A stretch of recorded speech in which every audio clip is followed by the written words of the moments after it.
Did you want me to say at the beginning? I might say it at the beginning. Or do you want to do it? You don't really want to do it. Oh, you want to go up.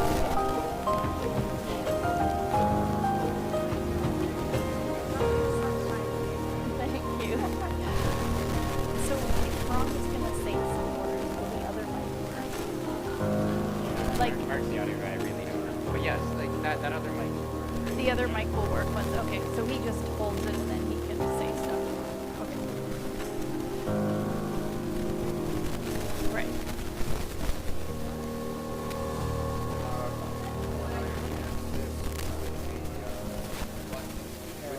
Yeah, okay, yeah. Will it go, like, turn this off, will it go, like a yeah. I know it's an Apple, so almost. That's okay, I can. You loaded everything on. It is, yeah. Okay. Yeah. This one is here. I just don't know how that part works. I don't like the rest of it. Oh, nothing there? Yeah, no way. Standing here the whole. I'm gonna say Scott. Good job. We're using one of the ones for sound here. This was videos in your presentation. So yours will have just use this one if you're talking, interacting. So what we might do is get this just so that it's not all.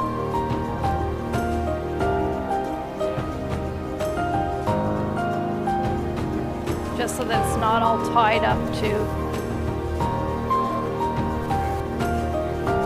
There we go. Just so that it's not all wound up. That way you can, it will work. It's not on right now. Yeah. Right here. It's full enough. Oh, yeah.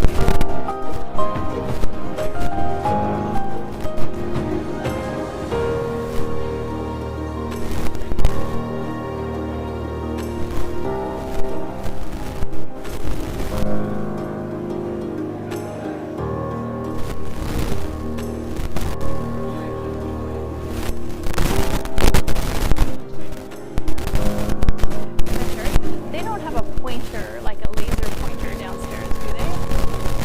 You know if they have a laser? Yeah. I know. No? Sorry.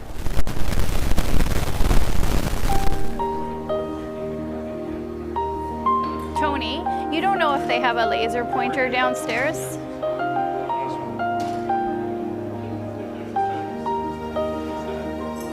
Okay, that's okay. It's not the end of the world.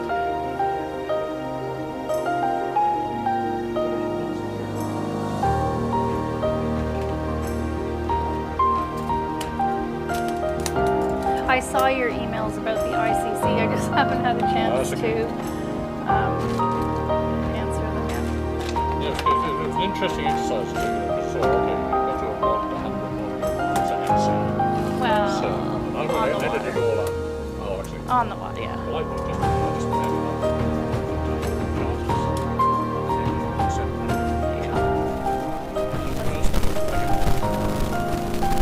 Oh my goodness. Hi, how are you?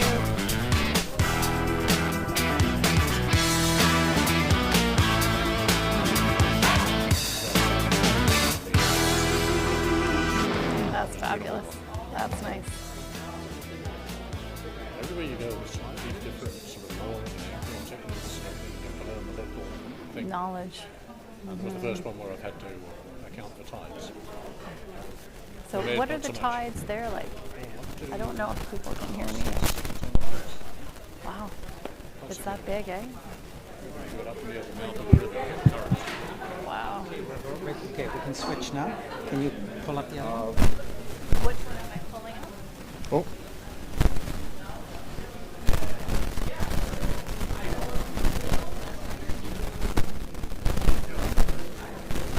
This one here, right? I think so, yep. So this one is just manual. Right.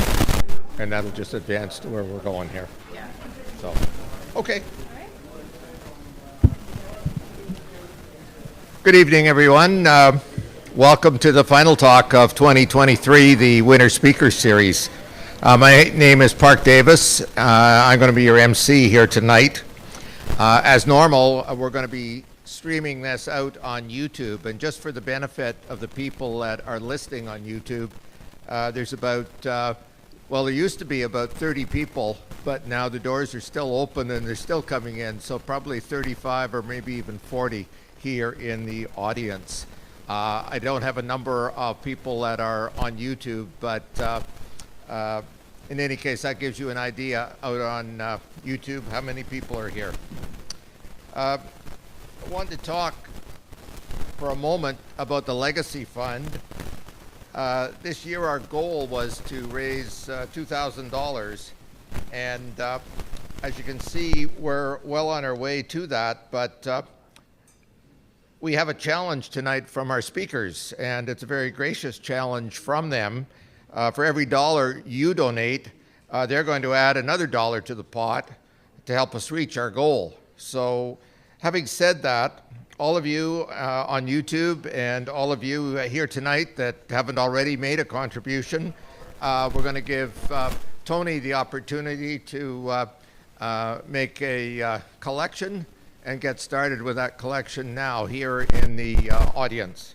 So if you haven't already done so, that's fine. You could have the opportunity right now. Now, I'd like to call on Dana Helmer, our social director, and I'd like her to talk for a moment about an upcoming event we have here at Nepean Sailing Club. So Dana, please come ahead. Hi everybody. This Saturday the 29th is Thrash, and for new members or people who don't know, it stands for Thank Heavens Racing and Sailing Are Here, and it's our traditional launch spring event. Before it starts, so at about 5 o'clock outside, we're going to be doing a traditional activity called the sock burning, and it's where in olden times sailors would wear their old socks all winter just waiting for the season to start, and we burn our old socks. It's more metaphorically nowadays, but there's a toast and a poem and a nice ceremony to go with it. The theme for this year's Thrash Party is Mardi Gras. There's cocktails between 5 and 6, dinner, buffet dinner after that, and a live band. So tickets are on sale on Eventbrite. You can get the link through the website until Friday at 1 p.m. It typically does sell out, and we've had a little bit of a hinky-jinky thing on Eventbrite. So if you get a refund notice, just send me a note at the through the social email address, and we'll correct it for you. But hopefully we'll see you all Saturday night. Thanks. Thanks very much, Dana. When you talk about socks and sock burning, you know, I'm often at, or usually at the commercial launch day, and I ask people to do certain things while they're waiting for their boats to be launched. One of the jobs this year is actually to hand out socks, but it's a different kind of socks than what you're talking about. For the people with inboard engines, we have socks that go into your bilges, and it's supposed to absorb all the diesel and other nasty things in your bilge. Let the water go out, but hold on to the nasty so it doesn't go into the harbor. So, you know, be green, and we're clean, and this is what we're going to do on launch day on the 6th of May. Fingers crossed. So, yes, I think everybody... Okay, very good. There's two groups that organize all these talks, and one is sort of a foreground group, and one is sort of the AV group at the back of the room here. And in no particular order at all as to who does what, I'm just going to go over the list of names of the people that have been here for the last 12 weeks putting on these talks for you. Tony Wright, Stephen Kidd, Mark Edwards, Jason Zaire, Richard Kellen, Ron Evans, and Mark Rand. And while he's not here tonight, Sean Batten is often here as well. He is our sailing manager, but he's also our streaming director and producer. So, and you already know me, I'm Park Davis. So we run on volunteers, and right now, this is our last talk for the year. Next year, the agenda is completely open. So if you have stories you want to tell us about, please go ahead and do that. Come forward, tell us maybe how you actually got further west than Elmer Island and what happened. Did you fall off the end of the earth or not? You know, how you actually got to the Baskins Beach barbecue and what happened as you stayed overnight.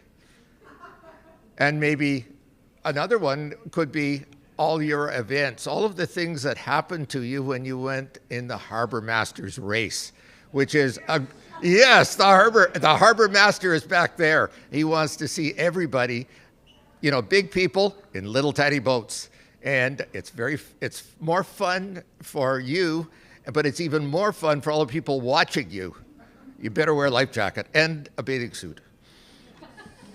So, all those other things that you have, please come forward and tell us about it, and we'll have you up here and talk just like our two upcoming speakers here.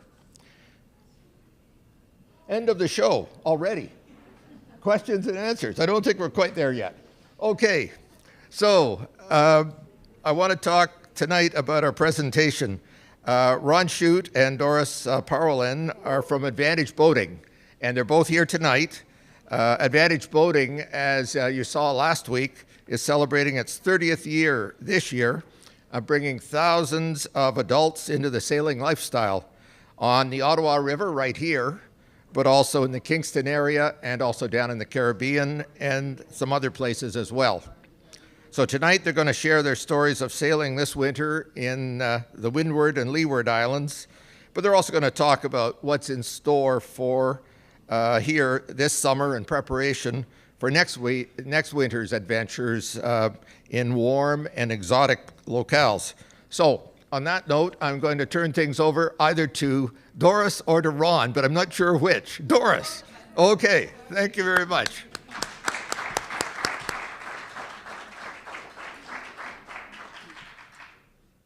So is this working? Can you guys hear me with this?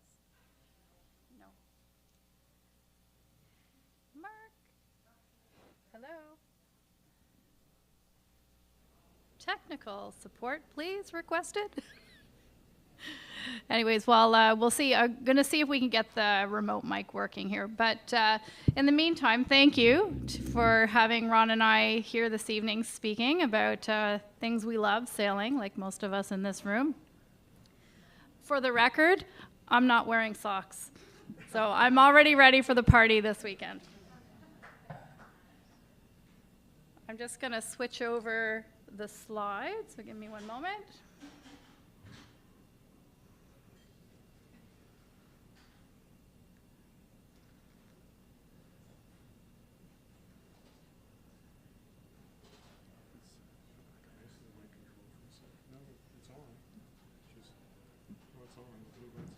Test, test. Oh, test. Can you guys hear me? Maybe I'll move it up just a minute. All right.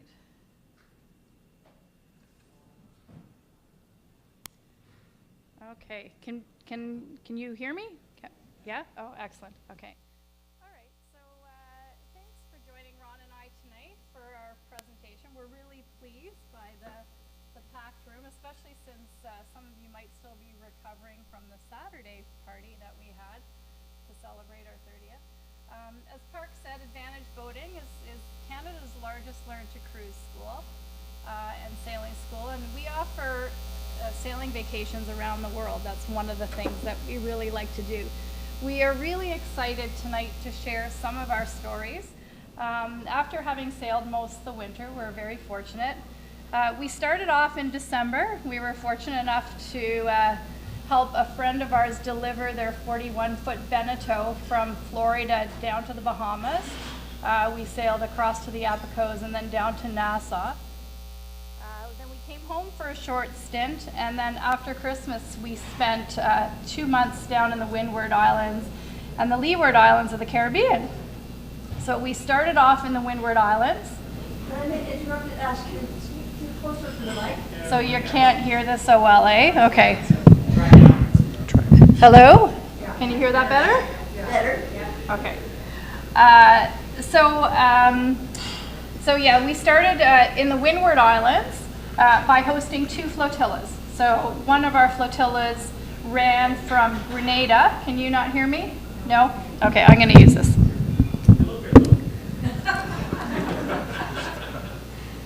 Try and get that a little closer to your head. I don't know if you can.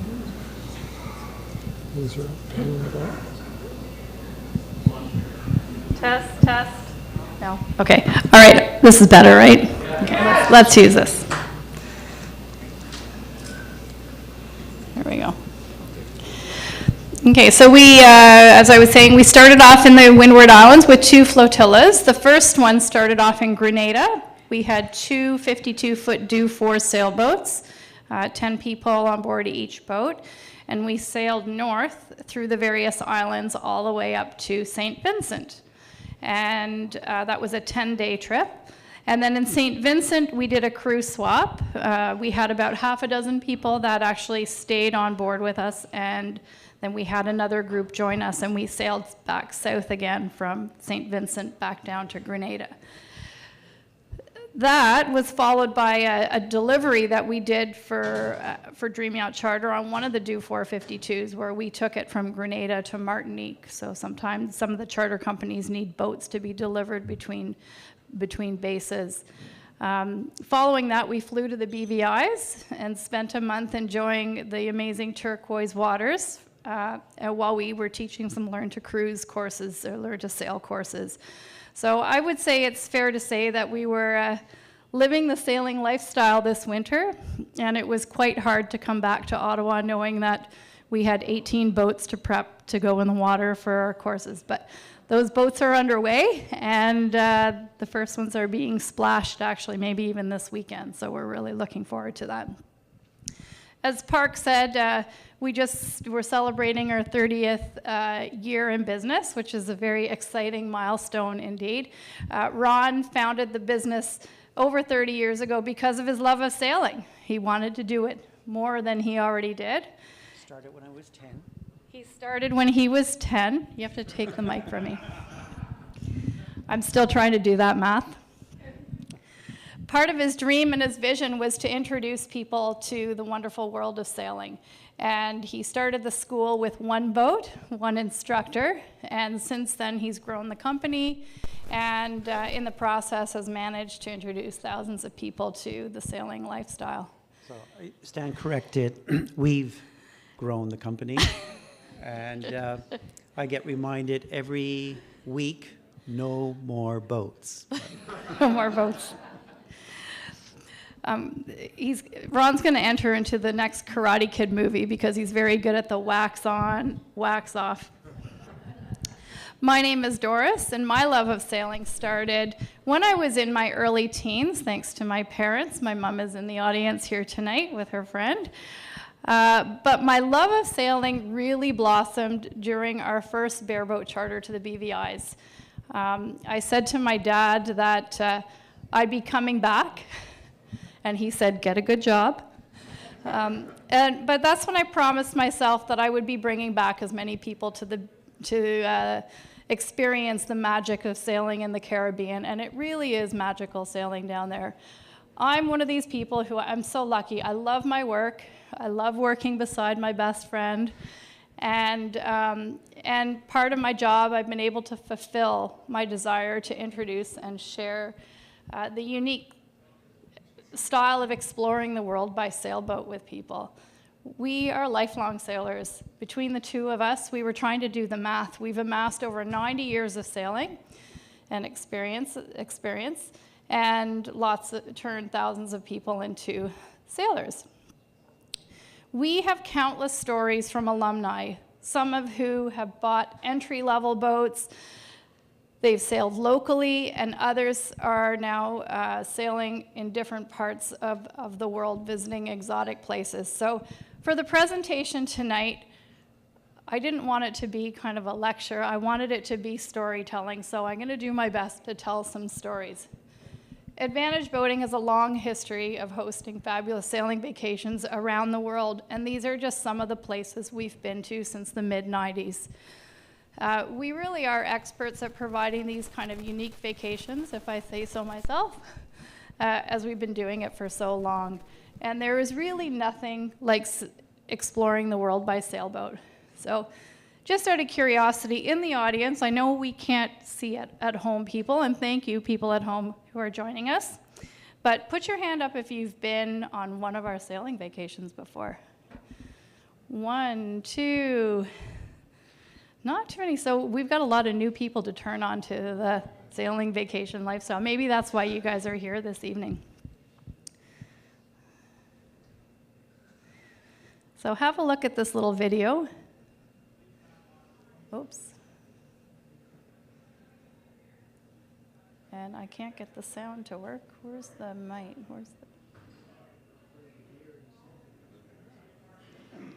I can't get the sound to work. Oh, wait a second. I'm going to rewind it.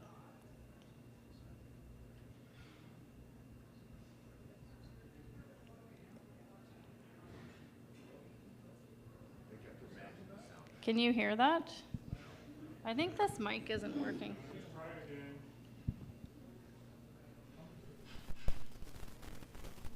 Oh, my favorite part about sailing. Okay, what if I do this? Hold on.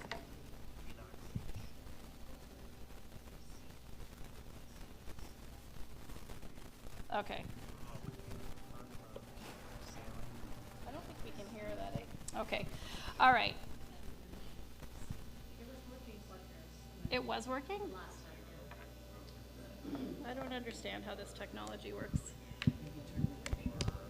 It is Wherever there's water. Oh, there we go. Okay, let's try that one more time. Because I really like this little ad. Oh, shoot.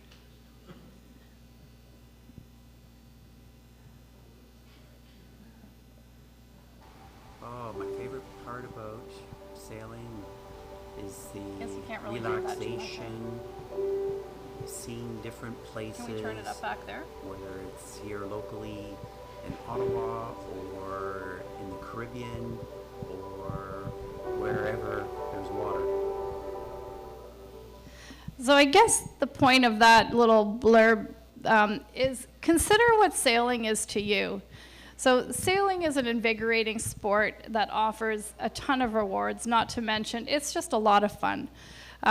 Many enthusiastic sailors will say that sailing is more than a sport, it's a lifestyle. And we keep using that word, we keep referring back to it's a lifestyle. Some people will sail for adventure, others like to see new places, some sail to find peace or connect with others, or just some want to get away from it all. Sailors claim that they feel they are transformed when sailing, and I can definitely account to that. As many will tell you, there's something very uplifting and refreshing and often euphoric about sailing. So they say a picture speaks 1,000 words. So have a look at these pictures. So this is what sailing is not. Versus this. This is more of what you can expect when you go sailing. Fewer crowds, getting to places you otherwise couldn't get to or appreciate, and exploring nature in its more natural environment. The special thing about a sailing vacation is you get to decide where you're going to go and where you're going to set your sails to. I'm just going to switch these glasses.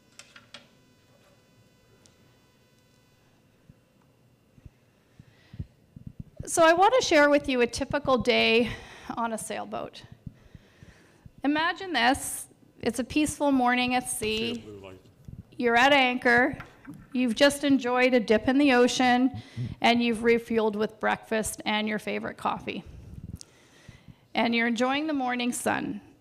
You're letting yourself breathe in and out the fresh, salty air, and you're enjoying this gentle breeze and trying to decide what your destination for the day is going to be.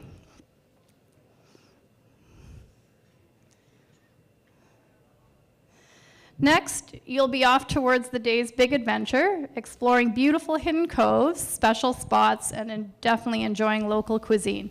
When traveling by sailboat, every day is a new experience, and no 2 days are the same. We have countless pictures of our sailing adventure, which is why this presentation was so hard to put together, because I couldn't pick which was the best picture. But here's just a few to sample from one particular day. In the BVIs, for example, you'll never stop being amazed at all the beautiful landscapes. It is spectacular. St. Lucia, the lower right-hand picture, this fella, he pulled up beside our boat and he offered us fresh tuna that he had just caught. So we had fresh fish that night for dinner. And these are some fruit and vegetable fruit that he's picked from the tree in his backyard. The highlight, of course, is sailing from one amazing spot to the other. And here's a picture of Peter, Chris, and Roland, who are just taking it all in as they're sailing in the Grenadines. Predictable trade winds in the Caribbean are almost a guarantee that each day will be a great sailing day.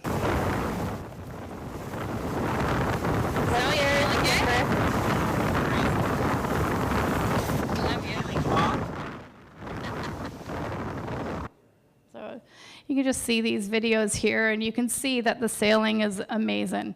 And it's hard not to get excited with views like these.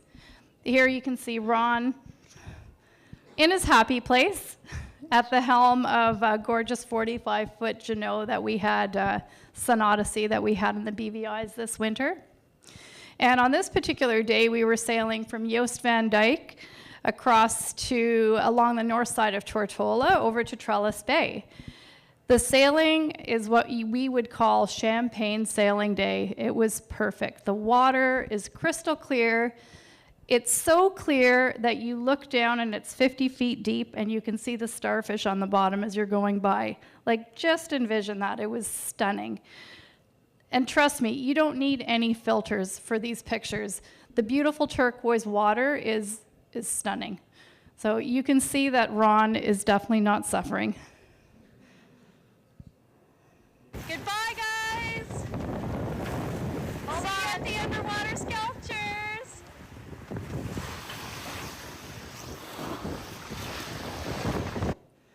So in the Grenadines, the sailing is at a whole new level. In the upper left picture, you can see Peter Locke, one of our flotilla skippers from this winter, and his crew leaving the Dream Yacht charter base in Grenada on board the 52-foot Dufour. The boats at the charter bases are often really tightly packed in, kind of like sardines.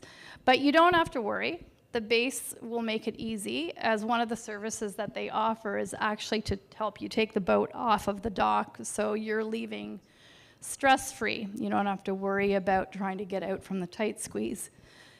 In the Grenadines, the winds tend to be a bit spicier sometimes, but reducing sail area, you can see that the crew remains comfortable and quite happy on board. So you just reef it down and it's still quite amazing. Even when the wind conditions are spicier, the sailing is still incredible, and it's always manageable. I think the faces on these pictures say it all. In the upper right picture, you can see Julia back there. She's a new sailor at the helm in the upper left-hand picture. And it took her a few days to get her sea legs, and she was nervous coming on board the boat. But after a couple days, she was participating in all the different positions on the boat, including having a fantastic time at the helm, and you can see her ear-to-ear smile. What do you think, Aaron? That's not very convincing.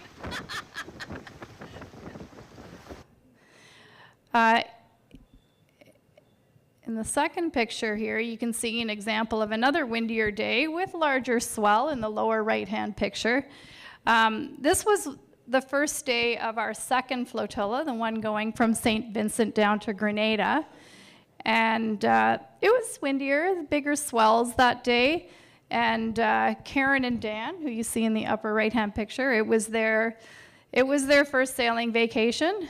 And I think it's safe to say after 10 days on board, I believe we accomplished our mission. we turned these two former power boaters onto the sailing lifestyle.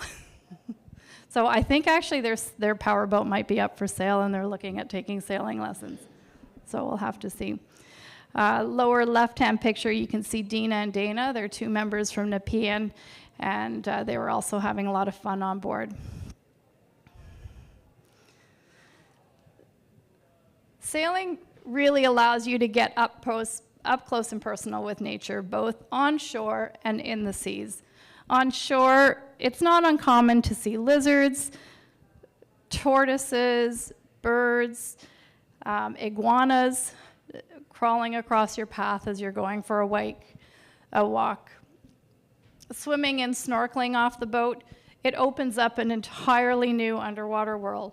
You're never far from the reef that is surrounded by an abundance of variety of colorful fish. And the fish in the Grenadines in particular were fantastic. In the Grenadines, the sea turtles and stingrays are in abundance. One of Ron's favorite activities is watching the turtles swimming around the boat and then actually getting in the water so that he can get a selfie with his turtle and swim alongside. And you're so close to them, you could touch them if you reached out to and tried.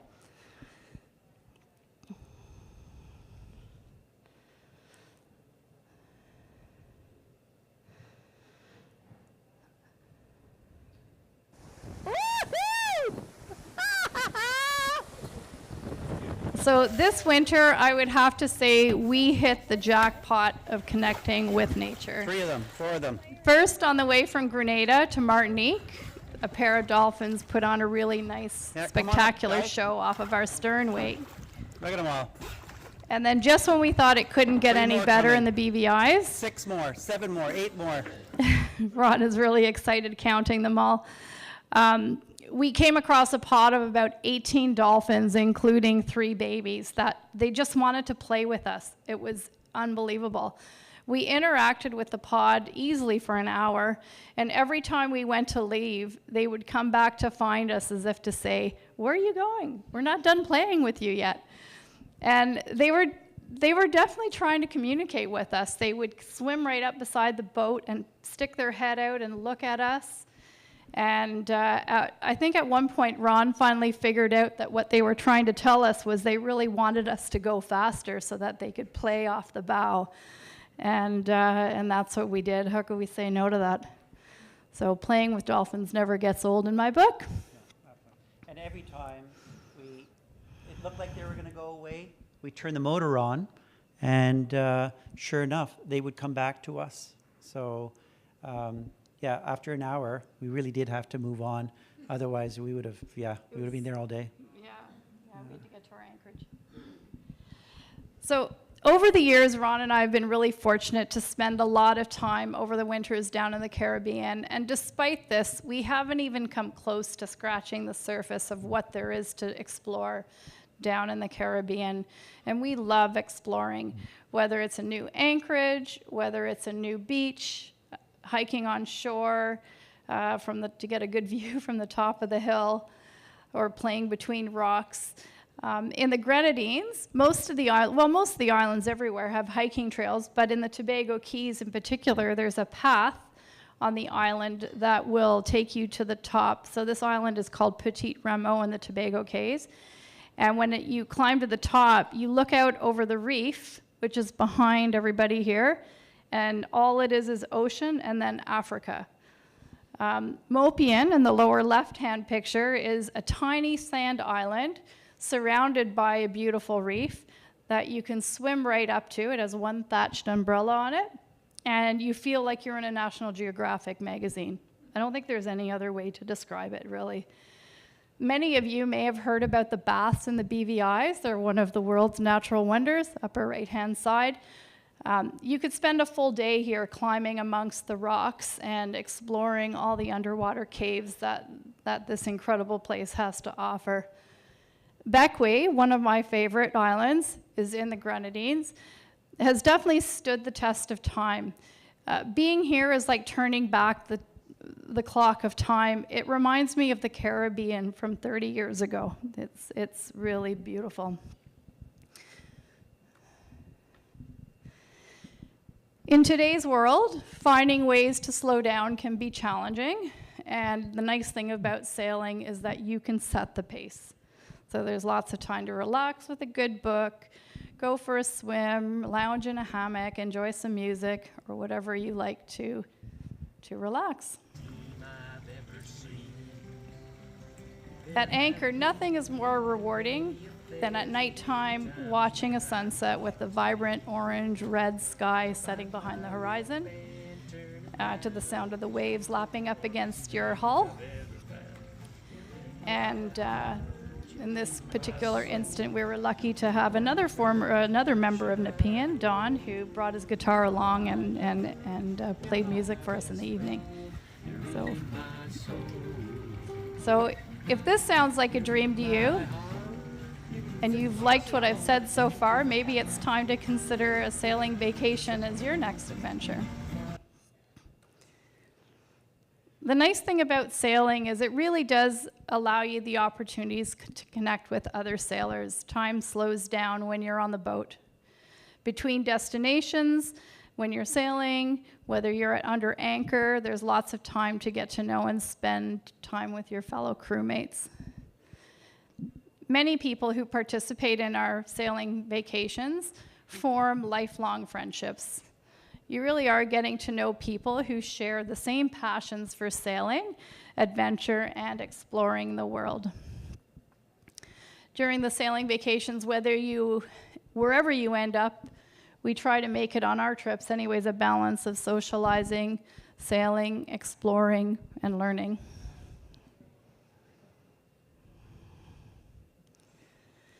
So one of the most frequently asked questions that we get is, how do I get involved in this kind of sailing vacation? What do I need to do? What experience do I need? Do I need certifications? How do I get them? And oftentimes people will come to us with a 5-year plan, aspiring to maybe charter a boat or spend their winters cruising in the Caribbean or summers exploring the Mediterranean, or even maybe buying their own boat. Ultimately, their question always is, where do I start? So we'll talk a little bit about that here. The good thing about sailing in this day and age is that there are more options than ever for how to participate in sailing adventure and vacations. And here's just a few examples that are listed. Whether you're a beginner or a more experienced sailor, whether you're alone, a couple, or wanting to go with a group of friends or families, there is a sailing vacation that is out there for you. At one time, these kind of vacations were really limited to people who had their own boat or had a lot of experience. There wasn't the option to have these different types of vacations, but that's no longer the case anymore, and we'll talk a little bit about that. So as a starting point, to have the best experience on a sailing vacation, it is a really good idea at least to have some basic understanding of the basics of sailing. So here's a picture of one of our courses. For our sailing trips and vacations, about 90 to 95% of people, I would say, would have their basic cruising or equivalent level of certification. And it really does help them enjoy the trip all that much more. For a basic cruising in as few as 28 hours of taking a course in Ottawa, you can get some basic training that will get your foot in the door and start having you feel comfortable on a boat. Advantage Boating, we also offer 4 to 6 day live-aboard courses in Kingston, or of course if you want to make a vacation of it and you're looking to get away from the winter, you can consider going down south in the British Virgin Islands. So these pictures are all pictures of this past winter in the BVIs where Ron and I were teaching a course. So I don't know if this video... Throwing attack. Okay. Prepare to attack. Team ready for attack. So this is a little bit of the learning that goes on in the BVIs.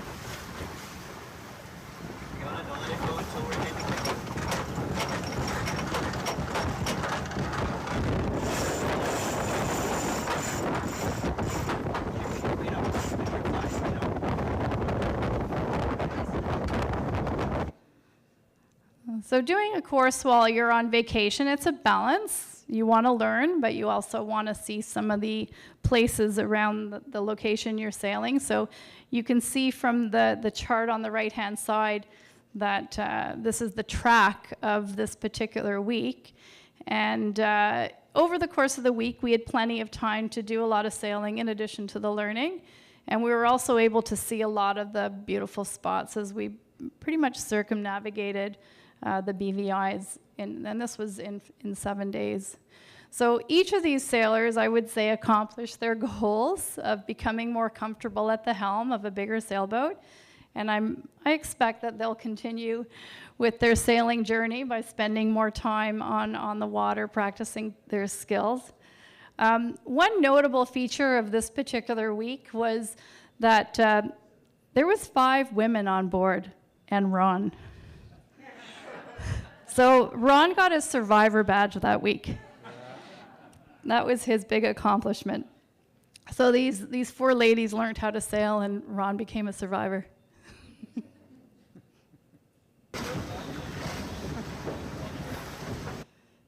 Here's some more pictures from another course that we taught this winter of students who were on board with Ron and I.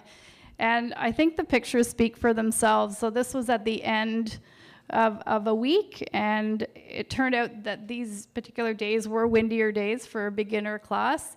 And you can see that these people are looking pretty comfortable on board with big smiles. So this was on the 45-foot boat.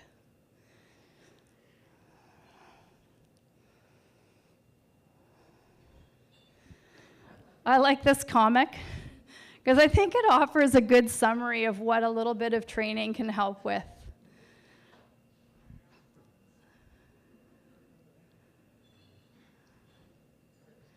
So one of the notes we have on this slide is if you do decide to charter a boat, it's a good idea to have some experience yourself, clearly, but also to invite some friends along that have some experience as well, so that as the skipper, you're not solely responsible for doing all of the heavy lifting is the wrong word, but you want to divide some of the tasks up between everybody on board and having some people that have a little bit of knowledge. And even if it's only at the basic cruising level, you don't have to be a Volvo round-the-world ocean sailor to be able to enjoy these types of vacations. You really do, but having some basic understanding will certainly make it more enjoyable and more relaxing for you over the course of your trip. So once you've taken your first course, your doors are starting to open, and you have a ton of options. And the next step is really just getting out there and sailing and practicing your skills. I've been sailing since I was a teenager, and I can tell you that every single time I step on a boat, I'm still learning something, whether it's here at Nepean, on the Ottawa River, in Kingston, in the Caribbean, in the Med. It doesn't matter. And Ron's been sailing longer than I have, and it's probably still learning. There's so many ways to keep sailing, even if you don't have a boat. So some of the options are you could consider something like a sail share program with Advantage Boating, where as a member you have access to a fleet of boats to sail. You could consider crewing on someone's boat. Nepean has over 500 boats in the harbor, and then probably another, 100 or so dry docked or on shore that get put in and out of the water. And they're all looking to be sailed. Boats like to be sailed, and skippers like their boats to be sailed. So join a committee, volunteer at the club. It's a great way to get to know people at the club and people who'll maybe take you out on the boat and sail. We'd offer mileage builder courses or mileage builder programs, whether it's down in the Caribbean or in Kingston or in Ottawa. Another way to get out on the water that helps you practice your skills in different types of sailing conditions, maybe on different types of boats, and maybe even try a night sail. That's one of the things we've done the last few years, where we take a group and do an overnight passage, which is quite magical, actually. I really like the night passages. So flotillas, which we did this winter and we do most winters, are really a relaxed way of learning on board. You can learn in a low-stress environment. Trust me, living on a boat, you can't help but get exposed to all the different roles and positions on a boat, and it'll help build your confidence. As your confidence grows, again, more and more doors will open to you for sailing adventures. Many people have options now of signing up for skipper charters with various charter companies. And it's a great way to try sailing in a new location or new waters that you might not be familiar with. Once you are ready to charter your boat, bareboat, it's called bareboat chartering, where you rent your own boat. And then you're the skipper of your own vessel, and that's when you have the maximum freedom to decide where you want to go and which way you're going to be tacking and what destinations you're going to see and what your schedule is going to be like. So Advantage Boating can certainly help arrange all those types of vacations and adventures.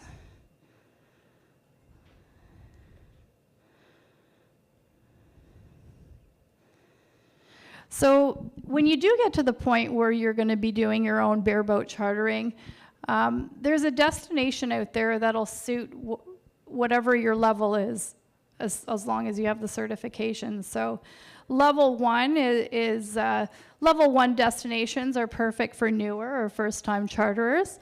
They tend to offer the easiest and safest waters to sail in. Oftentimes they have line-of-sight navigation, options for calmer seas, and anchorages with easy-to-pick-up mooring balls or lazy lines. So the BVIs or sailing in Croatia would be a good example of that. Level 2 destinations are great for an intermediate level charterer or sailor it offers a little bit greater challenge for those who are more comfortable in open waters or slightly bigger winds and waves. And these destinations might have a little bit more advanced navigation skill required. So, for example, in the Abacos, the water's a little bit shallower there, so you need to be familiar with shifting sands and cutting out between island cuts and so on. Leeward Islands, which is St. Martin, Antigua, Barbuda, St. Kitts. Level 3 destinations offer a greater challenge for sailors who are more comfortable in the open water and in bigger swell or more challenging waters. So these destinations generally will have stronger winds. You'll be sailing longer distances between passages. You might be doing tide against current and other water features. So that would be something like the Windward Islands or the Greece Cyclades, or the Exumas, where the water is very shallow. Questions? Did somebody have a question? Any questions from anybody yet? Okay.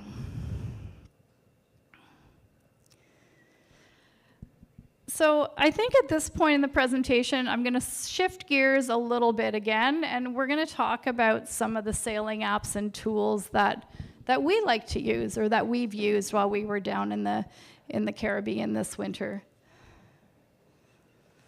So the number one tool when you're cruising or when you're on one of these sailing vacations is to find yourself a cruising guide. So think of this as your local knowledge guide. It is invaluable, and I would not sail a destination without having one on board. It will tell you all kinds of information, from what the anchorage looks like coming into it. It'll overlay it on a chart so that you can see exactly which way to go and where the reefs are or where the hazards are. What to expect on shore. It'll provide information from even regulations about traveling to a specific country or customs, and then details about onshore things to see and do, like where to get the best rum. Yeah, I mean, the only thing I would add is you want to get this cruising guide before you leave, and you want to study it. And you will feel so much more comfortable, having studied it, and it'll make so much, when you get down there, it'll be, oh yeah, I remember that, I remember that, I remember that, and you'll make a lot better use of your time while you're down there. How many people in this room have been to the British Virgin Islands, just out of curiosity? So the Soggy Dollar Bar, it's back, it's in action. The BVIs are back to what they were before the hurricane. It's absolutely beautiful. And actually, if you stick around to the very end of the presentation, I've got a little video of what the new Bitter End Yacht Club looks like. I was practicing with a new drone we just picked up before our trip. The second tool is charts. Everybody knows that you should have charts on board your boat. You shouldn't leave a harbor without charts. If you don't have a chart to the Ottawa River and you have a boat here, go and get a chart. And you have a few options. There's the traditional paper chart, right? It's sort of like having your book in your hand. It's nice to have your paper chart. But electronic charts are definitely gaining in popularity. And they work very well for most destinations around the world. You don't want to end up like this boat. That's why you need a chart. So interestingly, nothing is better in terms of navigating safely than having a proper lookout. And that's what this boat did not do. They had their, you want to tell the story about this? Well, I'm just going to add a little bit to it. I mean, that boat relied totally on electronic charts. Had it had a paper chart on board, it would have put things into perspective. They wouldn't have been zoomed in without having the big picture. And ultimately, here they are on a reef in the middle of the Indian Ocean. So just, it's unbelievable, like the best navigator in the world. So relied on electronic charts solely. So you really do need both. Without his anchor, just using his keel. Special technique. So one of our favorite electronic charts, which are useful, is Navionics.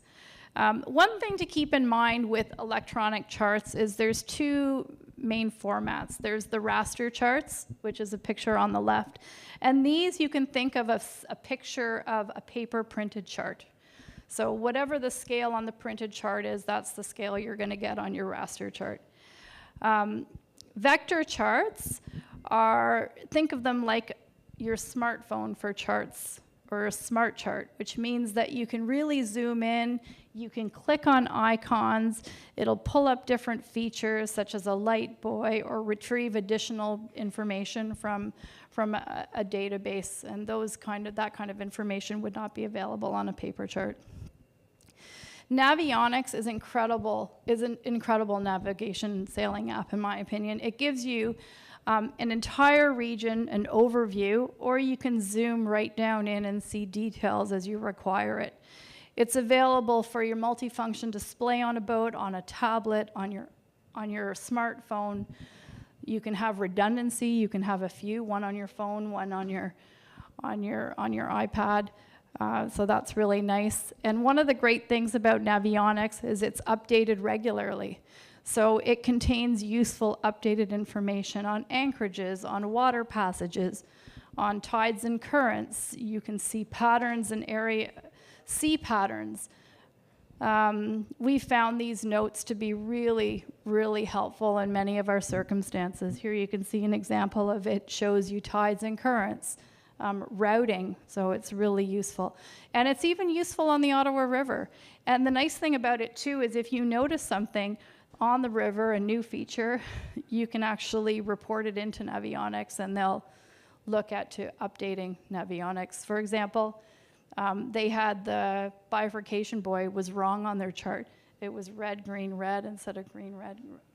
Anyways, so they updated it. Weather forecasting.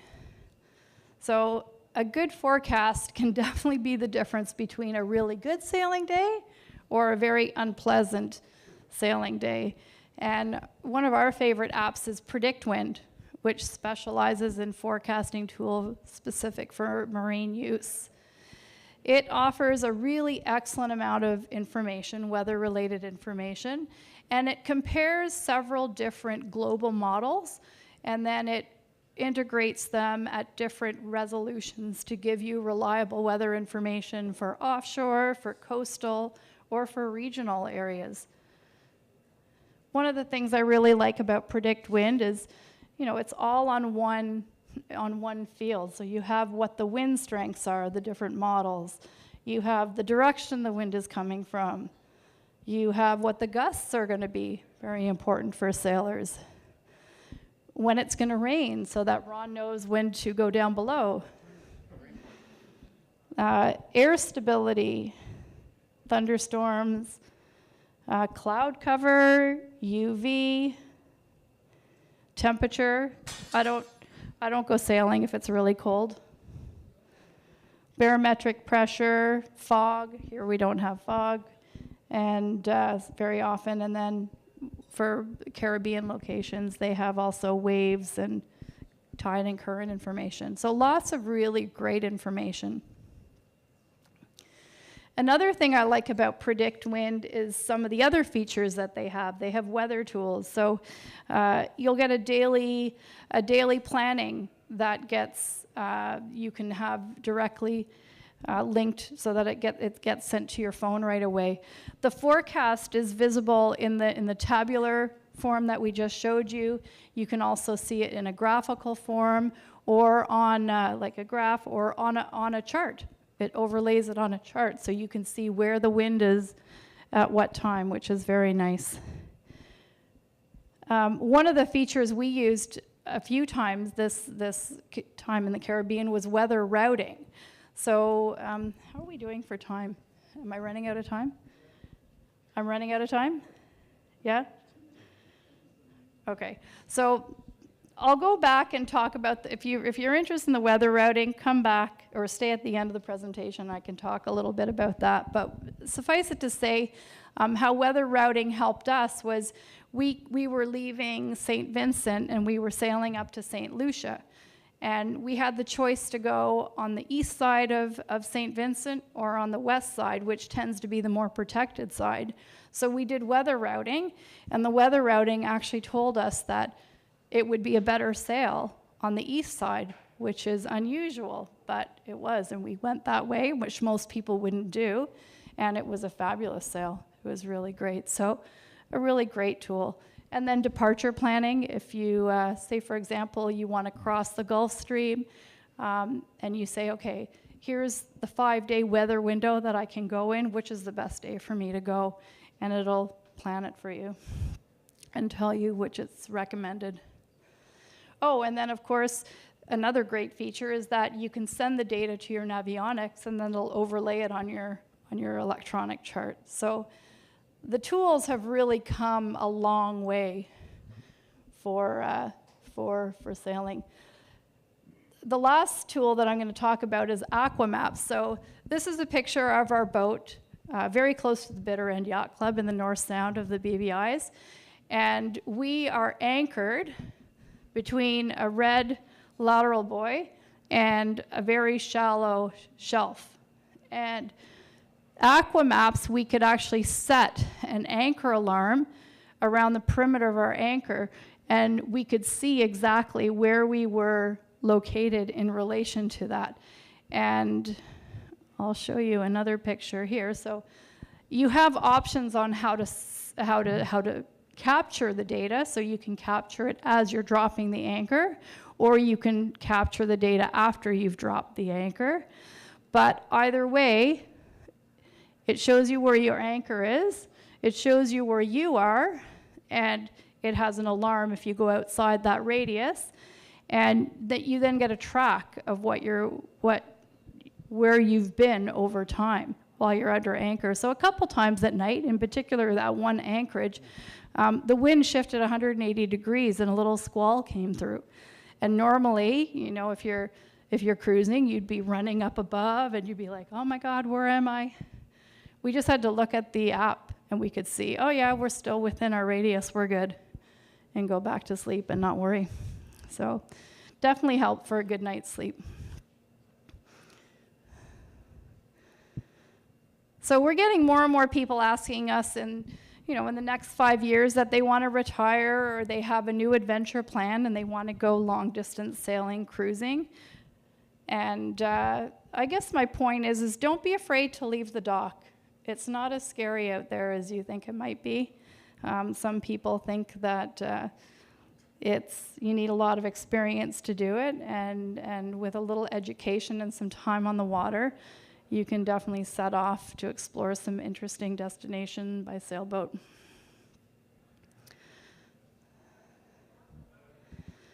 So you want to talk about these two amazing couples? So I guess we just like to conclude the presentation with the example of two couples, members of the club actually, that have done some pretty amazing things and set out, they're doing what they set out to do.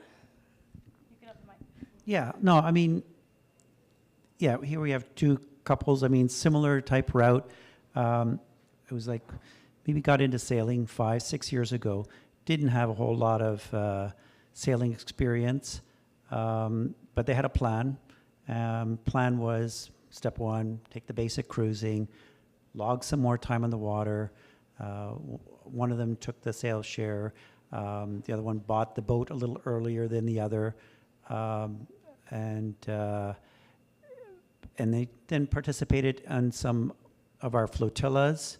One took an intermediate course down in Kingston, the other one down south.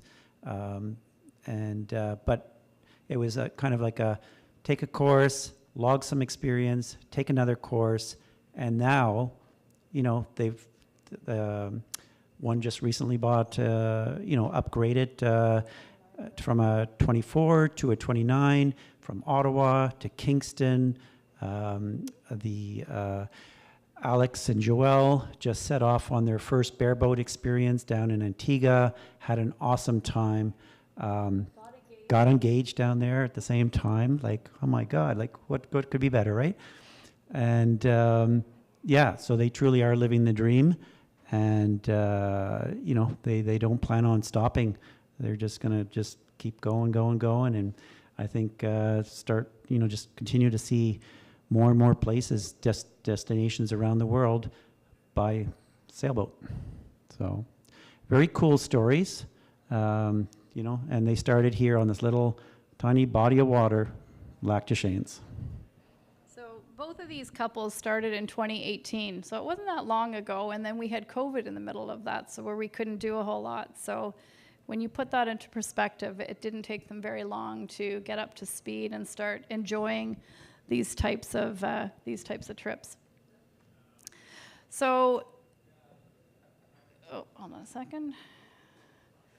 So if you're interested in doing a sailing trip, our next one is to Greece in September, and we still do have a few spots left. So if you are interested, come and talk to Ron and I, reach out to us, and we can show you how you can get on board with that.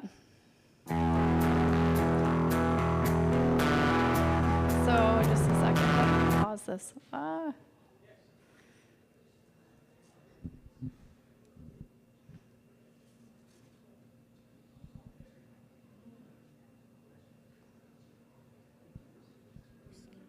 Hold on a second. So this is the last slide for our deck, but I'll just preface it by saying Margaret was a student down in the BVI's this winter, and she put together this really nice little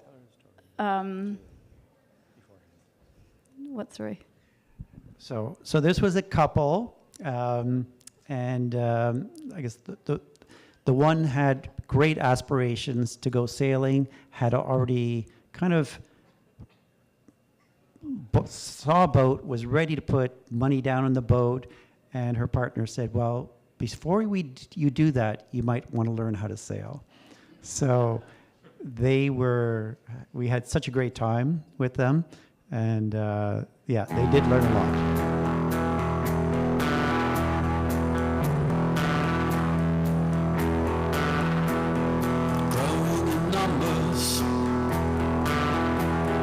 Growing in speed,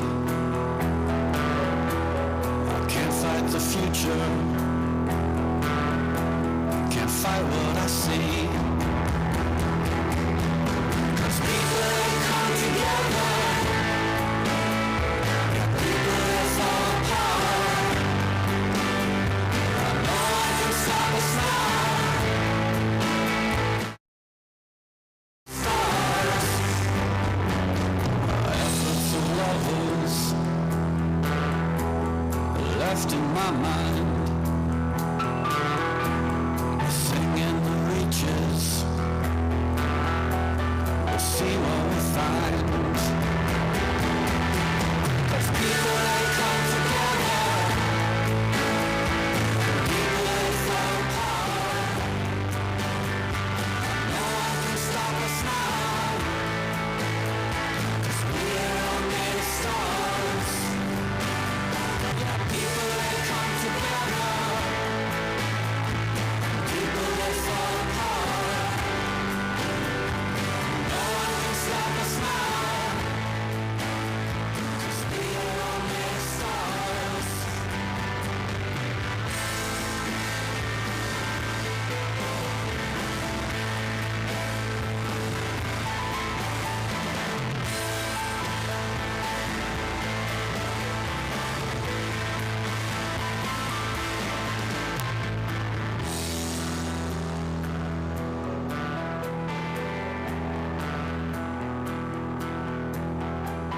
Slowly rebuilding,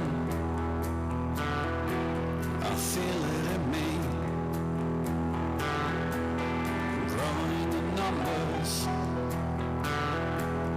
growing in peace. There's people that come together, and people that fall apart. And no one can stop us now, 'cause we are all made of stars.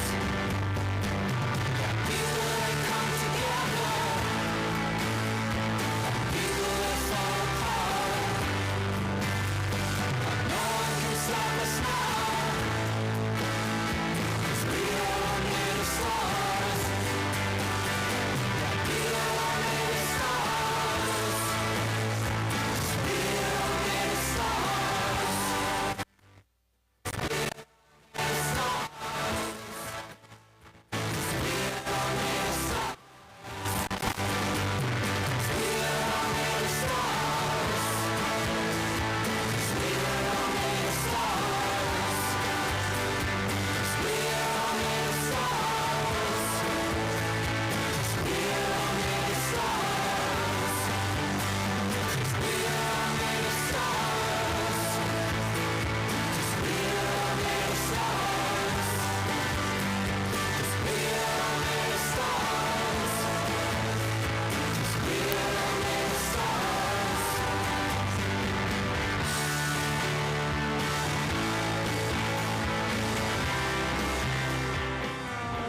We had a wonderful time.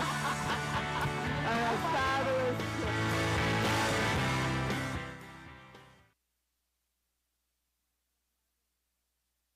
This is working.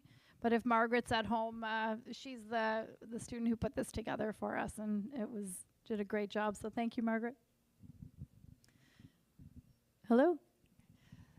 So that's the end of our presentation. We do have a little video on the bitter end if you want to stick around afterwards to see it. But I'm going to end it there, and thank you for having us this evening.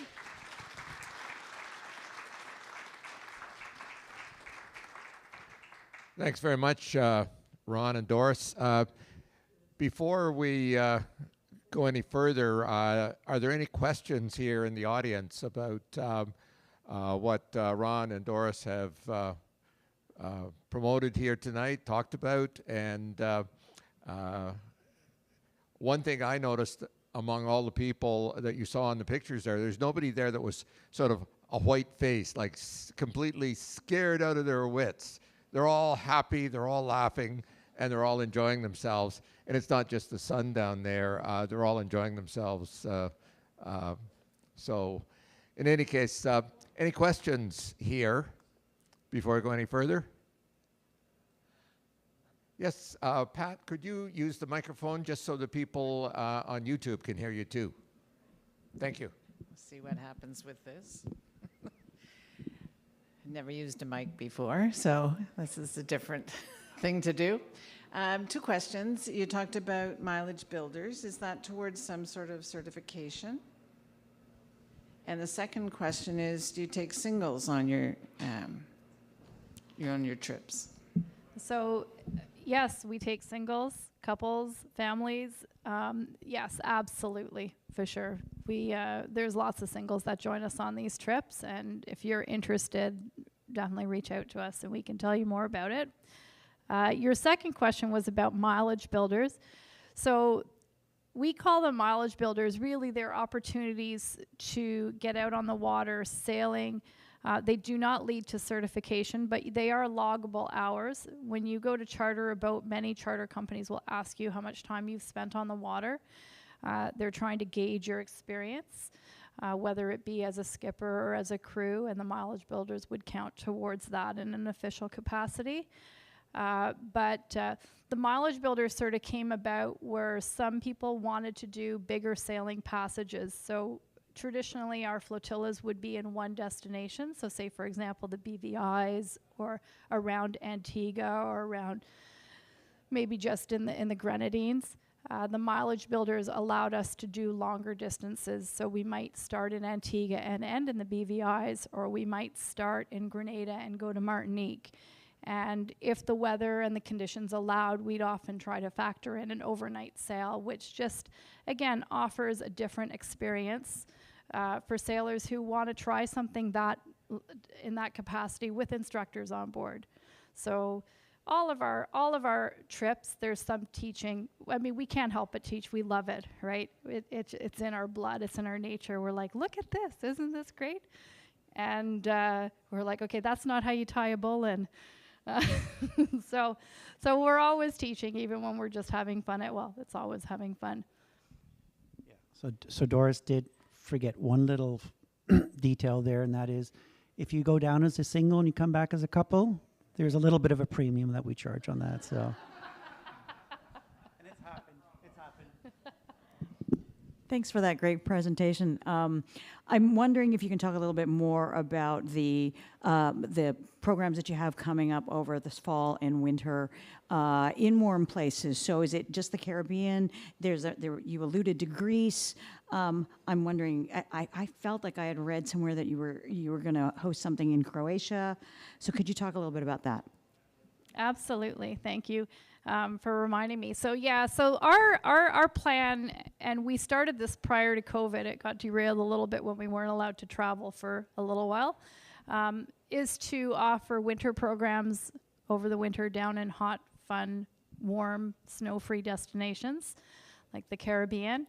And then in the fall, try and do a trip over to the Mediterranean.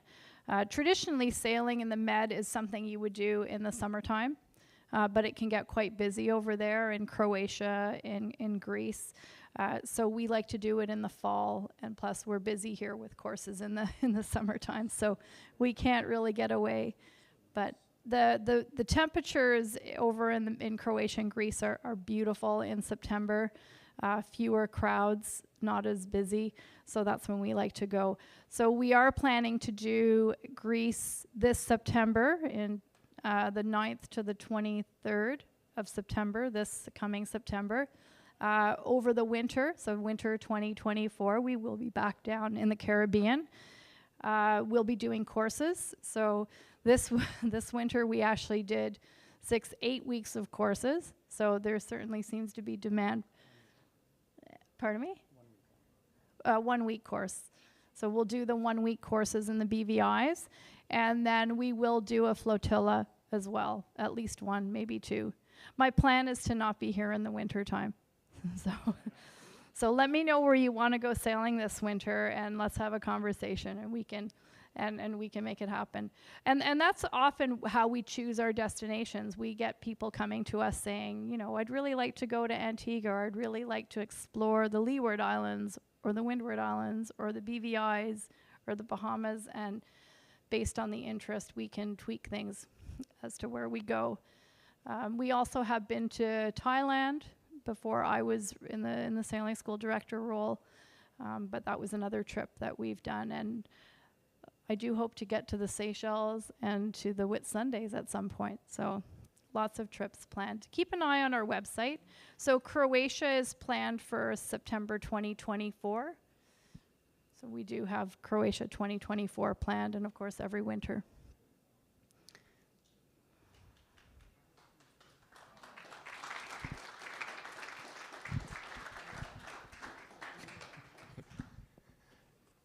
There's something here about wired mics you have to watch out about, eh?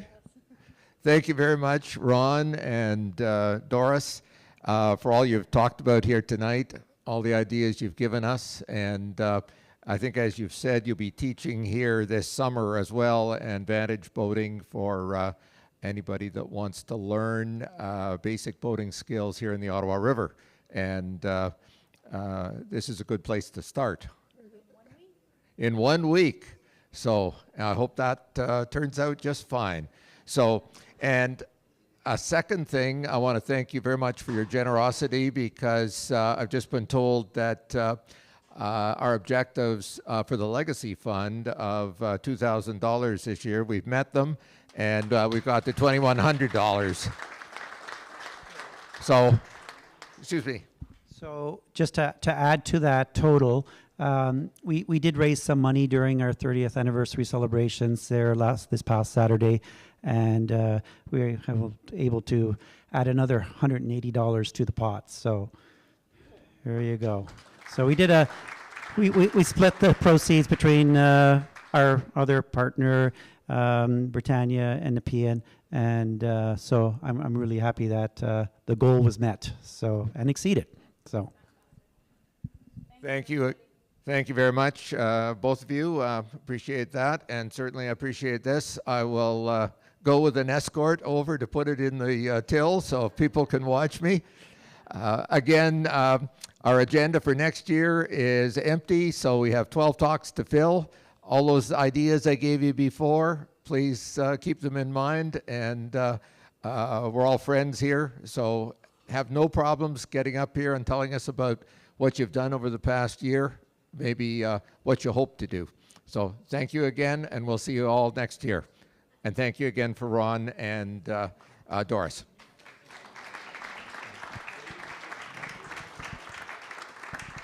So I just wanted to add, if someone wants to see what the Bitter End Yacht Club looks like now in the British Virgin Islands, I'm not a professional when it comes to drone flying, but anyways, it'll give you an idea of what it looks like if you wish to stick around.